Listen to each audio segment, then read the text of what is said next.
From fairy tale newlyweds to public pariahs, Harry and Meghan say they're retreating from royal duties to become financially independent. Is this modernising the monarchy or shirking responsibility?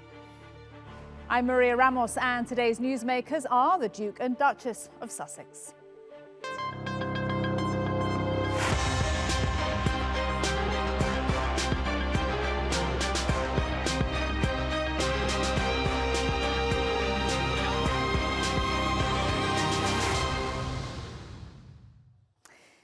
In the history of the British royal scandals, this latest one playing out in the gossip press seems tame in comparison. In the past, it was King Edward abdicating the throne to marry an American divorcee, or the still married Duchess of York, Sarah Ferguson, photographed poolside in a romantic liaison with a Texan billionaire.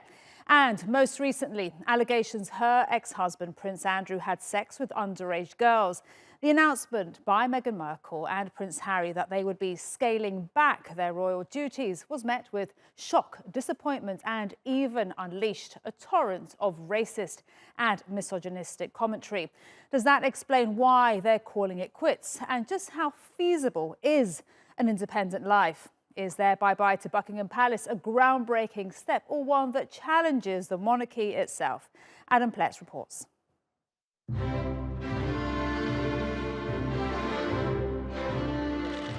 Prince Harry and Meghan Markle have decided to go their own way.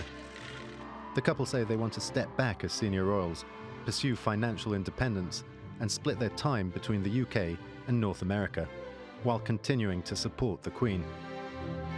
The decision raises questions about whether they will retain state funding, which duties they will perform, and who will be responsible for their security abroad. I think the whole plan that Harry and Meghan have is a really problematic one, because they're talking about stepping back. Their critics would argue, about having their cake and eat it. They're talking about one day representing the Queen on a foreign tour to another country, on another day, say in North America, earning serious money with some sort of endorsement of some sort of product.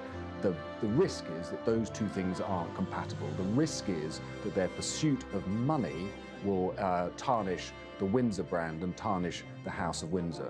The Duke and Duchess announced their decision without consulting the Queen, who released a statement recognising the difficulties it poses. What it is, I think, is a holding statement. It's effectively saying this is the direction of travel.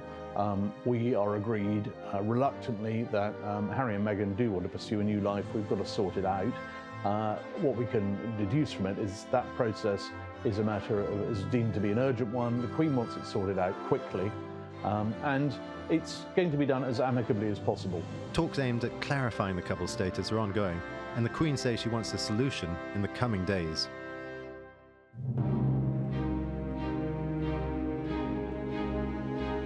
The Duke and Duchess have struggled with critical and sometimes abusive media coverage in the UK. One thing that Harry and Meghan have been upfront about from the very start is the overt racism from the British press, the mainstream media, and the tabloid media, as well as social media, the trolls that were dogging Meghan from the start. The Duchess is suing the Mail on Sunday, the British conservative newspaper, after it published a handwritten letter to her father. In a statement, Prince Harry made comparisons to the media's treatment of Princess Diana. I've seen what happens when someone I love is commoditized to the point where they are no longer treated or seen as a real person. I lost my mother, and now I watch my wife falling victim to the same powerful forces. The paper says it will mount a vigorous defence, arguing that public interest justifies their publication of the Duchess's private letter. Harry and Meghan's decision to leave senior royal roles comes at a vulnerable time for the monarchy. Prince Charles has proposed a slimmed-down royal family, and some say the palace is on the defensive. There may be a point that at some stage that the Queen, Charles and William believe that what Meghan and Harry are proposing is a threat to the institution of British monarchy, then they will act. Have the Duke and Duchess embarked on a much-needed course of modernisation? Or might they be accelerating the demise of the monarchy? Adam Pletz, the newsmakers. Well, to discuss this, let's go to our panel. In London, I'm joined by royal commentator Richard Fitzwilliams. Also in London is freelance journalist and podcast host Sinai Fleary. And in Edinburgh is Iain Macwhirter. He's a political commentator for the Herald newspaper. Thanks so much for joining us on the Newsmakers.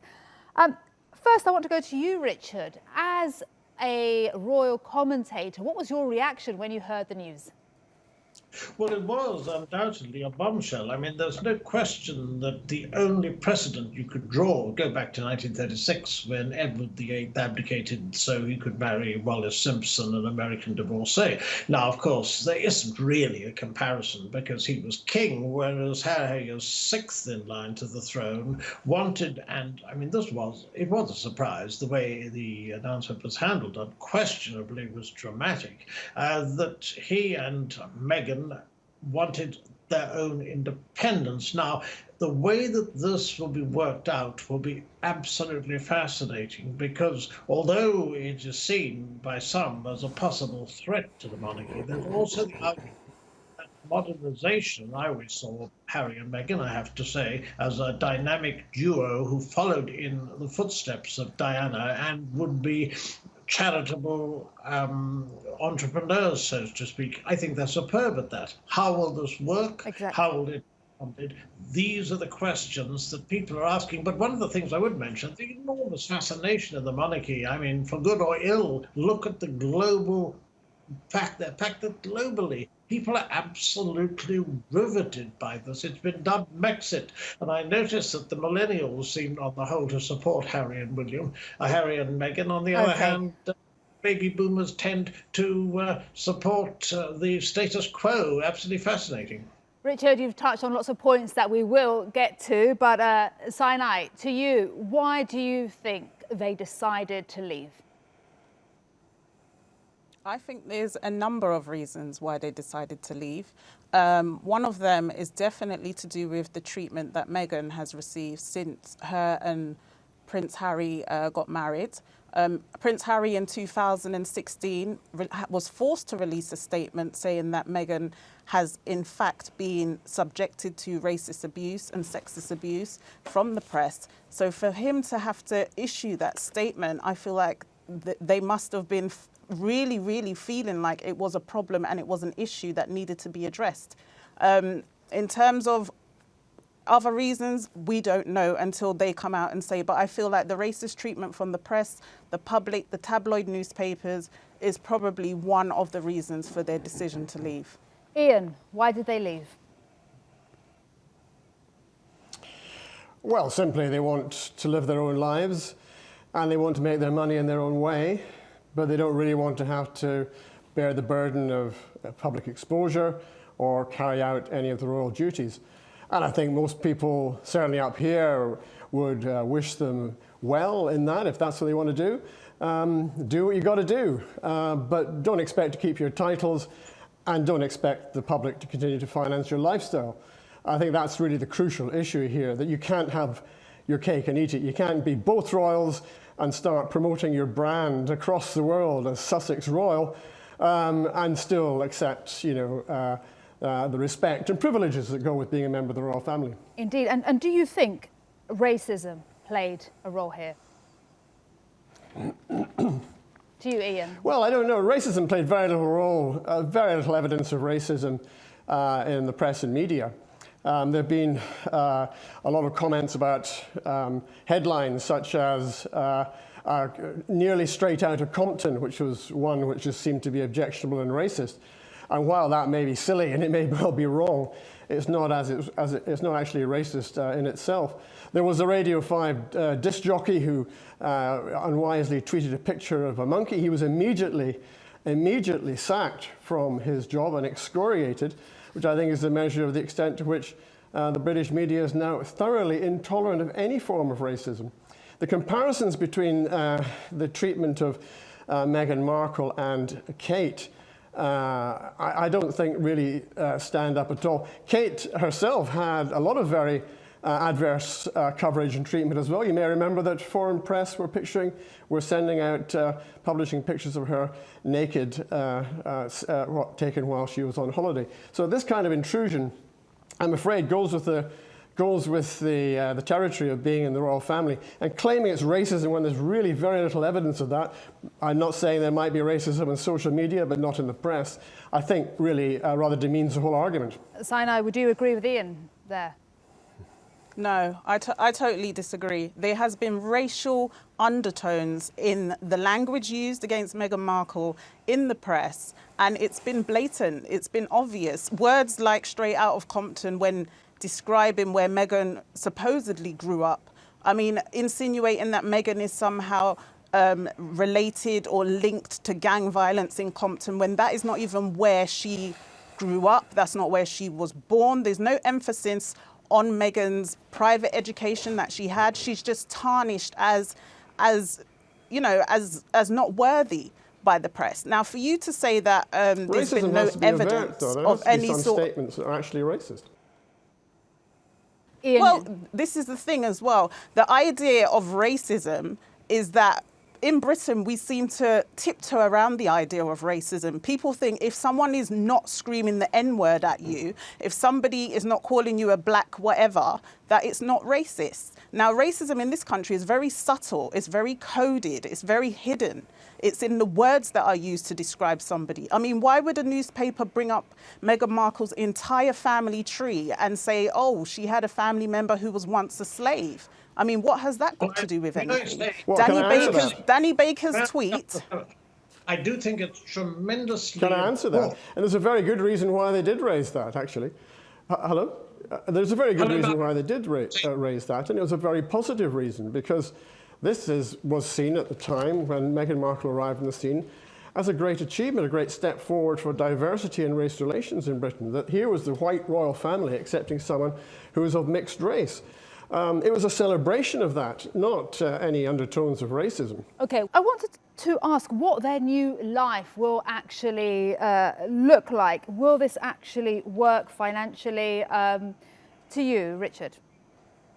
Well, I think, of course, we're waiting to see how this develops, how, so to speak, the Sussex Royal brand is sold. Now, the problems here are, firstly, if it attaches to anything, and I'm not sure who, it's unclear who is to be the judge, who would be the arbiter if they, for example, endorsed something that was considered too commercial or too vulgar. Remember that they're stepping down as senior members of the royal family, but they are, of course, remaining members of the royal family. They say they want to keep their patronages, and there's been a specific link with the Commonwealth, the Queen's Commonwealth Trust. He's president, she's vice president, so this will continue. What I think, for example, is an excellent idea. I know that we picked up the video of this idea of a voiceover for Disney. Well, she could conceivably go back to films if she so wanted. This was something Grace of Monaco, who married, of course, famously Prince Rainier of Monaco in 1956, was absolutely dying to do. There's no doubt Meghan felt tremendously confined by palace life. And incidentally, you mentioned, of course, this is absolutely pivotal to, I think, what's happened. Harry and his memories of his mother.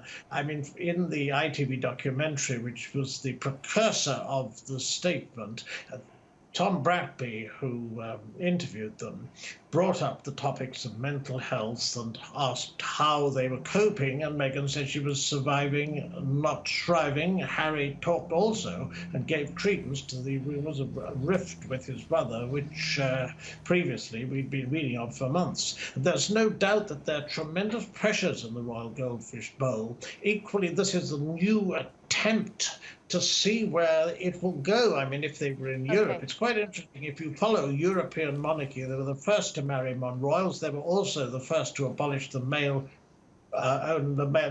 child privilege primogeniture. Sinai, to you, how do you think their new life in Canada will play out? I think it will be interesting to see how their lives pan out. I think for Harry and Meghan, it's a chance for them to put their own stamp on their lives. It's a chance for them to really do what they want to do. And I feel like it's a great insight for us as the public to see who they really are away from the shield of the palace and the whole circus that comes around with it. I feel like it's a great opportunity for Harry and Meghan to show us who they really are and unleash their personalities and show people why we love them so much. Iain, would you agree with Sinai? Yeah, I mean, I think, as I said before, I think everybody really wishes them well, and in whatever area they wish to pursue. But, you know, it's the constitutional situation. Up here, of course, it may come as some surprise that the Queen is held in great regard, even by the Scottish National Party. The Scottish National Party agenda for independence actually includes the idea of the Queen remaining as head of state after independence. But I think that kind of respect and almost, if you like, for the Queen herself, I think is not going to be sustained for her heirs and successors. And I think what we're going to see now is a very much more slimmed down monarchy and a removal of the constitutional significance of monarchy itself, because the kind of dignity and responsibility that's evident with Her Majesty the Queen is not really going to be a transferable gift. And Richard, that point about the Queen, does their departure put the institution of the British monarchy at risk in any way? Oh, I think it has been a shocking 2 months for the monarchy. I mean, I must remember that, I mean, not only do all families have ups and downs, but all institutions, whether it was Queen Victoria in the 1860s, the 1930s with the abdication of Edward VIII, or the 1990s was an absolutely hellish time for the monarchy. Never forget its capability to reinvent itself. Yes, I mean, the Andrew interview was absolutely grotesque. Now we've had something that certainly took me, I have to say, and most people, by a complete surprise. But nonetheless, the fascination in the institution endures. I certainly take Ian's point that the Queen is an impossible act to follow. But on the other hand, it seems to me that we've got an institution that goes back over 1,000 years, and obviously every generation brings something new. I mean, Charles will be king late in the day, but when the Cambridges seem a very safe pair of hands, and they seem very happy in that role. Regarding the slimmed down monarchy, it's a phrase often used, but if you want a slimmed down monarchy, the inner core, yes, certainly, you'd have just Charles and Camilla, and then you'd have William and Kate and their immediate family, George and his siblings. But if you want a slimmed down monarchy, don't forget all the jobs they do, the charitable work, the links to regiments and institutions. If you have fewer of them, there'll be fewer of those, and they have a great cachet when they're linked, say, to a charity. It helps its funding, its reputation, the venues, the attitudes there towards it. Sinai, I want to ask you about the differences between the way Meghan has been treated and Kate has been treated in the British media. Oh, okay. Yeah, there's been a huge difference in terms of how they've both been treated. Even if you look at things that they've done very similarly in terms of like holding their baby bumps when they were both expecting babies. Kate was described as being a tender, loving, nurturing mother, whereas Meghan was almost demonized for touching her bump in public. It's been very unfair, and it's been very stark when you look at the comparisons, especially when they've done things quite similar. The headlines have been atrocious towards Meghan. They have dehumanized her. There's been no regard for her mental health, her well-being, her feelings. It's just been a free-for-all with Meghan, and it's very, very unfortunate. Iain, you're a journalist. Would you agree with Sinai? I don't know. I think sometimes the treatment of Meghan has been harsh. I think the tabloids treat lots of people, lots of celebrities, in a very harsh way. And I think they've treated Meghan as a celebrity. But it doesn't make it right. And I don't think there's any, I'm not saying it makes it right, but it doesn't make it racist. I think this is a terrible misfortune the way this argument has been led. That any criticism the people of who Meghan are always Markle dismissing things and saying things are not racist have no idea what racism is. You don't experience racism. You don't know what will be offensive to somebody who's black, because you're not black. You wouldn't understand what it's like. How are you there? How can you sit there and say something is racist or something is not? You don't get to decide that, I'm afraid. OK, I want to ask you about... Well, there are clear definitions of what is racist and what isn't racist. I want to move this on it's to not really a question of pure in subjectivity. Canada. Who pays and can they survive in Canada? Richard? Well, who pays? This is the big issue, because whereas millennials and baby boomers seem split on this issue, neither particularly want to pay for this. Now, on the subject of security, I think everyone would agree that that will be handled, and they will probably get the British taxpayer, and the Canadian government appears to be considering this favourably, though no decision has been taken. The matter of cost, however, is very significant. The taxpayer paid $2.4 million to fund the renovation of their Frogmore home at Windsor. So how this develops, will they, for example, still get money from the Prince of Wales? The interesting thing is that only 5% of Harry and Meghan's money comes from the taxpayer. 95% comes from this arrangement where the Duchy of Cornwall, the 14th century duchy, actually funds Harry and Kate and William and also Meghan and also again Charles and Camilla. So you've got all the 6 of them are currently funded almost entirely by £21 million that Charles gets, and then it's estimated that Harry and Meghan may have got $2.5 million or something like that. So, I mean, whether that arrangement continues, we simply don't know. Their hope is that they will branch out, though hopefully, as I said, there is this problem about endorsements, into a field. Remember all their Hollywood contacts, the celebrity aspect to this, and also the fact they'll be doing a lot of charitable work. We know, for example, Harry's linking with Oprah Winfrey on the series of documentary on mental illness. And as I say, why not a Disney voiceover? Why not an appearance in a Disney film? I mean, one would expect it to be appreciatively tasteful, obviously. Sinai, I want to go to Sinai now. When does this stop being news? Will it diminish when they get to Canada, Sinai? Sorry, could you repeat that? When does this stop being news? When will we stop talking so much about Harry and Meghan? Will it stop? Will it diminish when they get to Canada?